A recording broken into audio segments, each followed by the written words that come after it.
My name's Lani Gil, and I'm an orchestra director at Alamo Heights Junior School in San Antonio, Texas. And I'm Johanna Kitchell, the orchestra director at Riverside Junior High in Fishers, Indiana. We're going to take a look at some beginning exercises you can do to prepare your students for shifting in the classroom. It's important from the very beginning that students feel comfortable moving their hand around the fingerboard. So even at the very beginning level, I do this with my first month students even, you want them moving their hand up and down the fingerboard.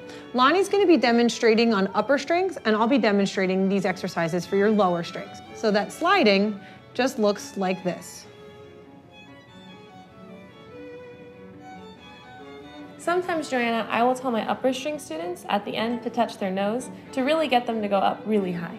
And I'll tell my lower string students to take their hand all the way to the bridge and all the way back up. And they can touch the bridge and come all the way back up. Sometimes I find, Joanna, that my students are also clenching the neck really tightly with their thumb. And you and I both know that a loose thumb is the key to really good shifting technique. So I like to challenge my students and see if they can play a D scale while keeping that thumb in motion as they're playing. You want to try it with me? Sure. It's a little hard. Here we go. Let's try a few notes of the D scale.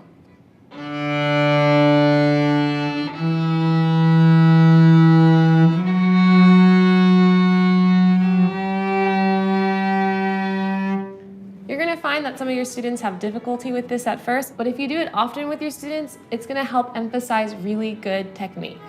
Another exercise to do is to do that same sliding up and down, but with a light pressure so that the string harmonics come out.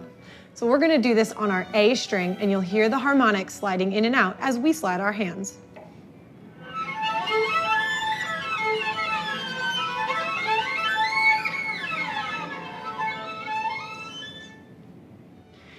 If you get comfortable with that, you can then have students start to push their finger down.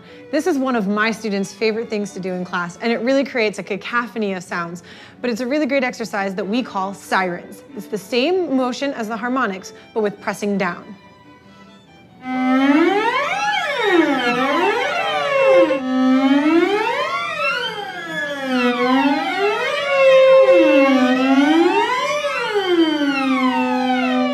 A few things to keep an eye out for. As your cellos and basses start sliding to higher positions, you want to ensure that their left forearm doesn't slap against the top of their cello.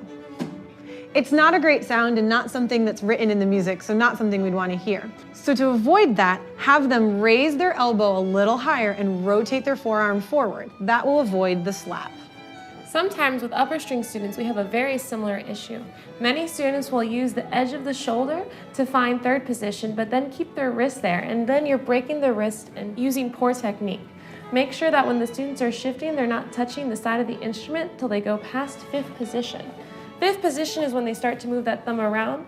So as you're doing these exercises, make sure to tell your students to maintain the same technique until they get to the edge of the neck and move their wrist over the instrument. These beginning exercises will help ensure that your students are ready to shift in class.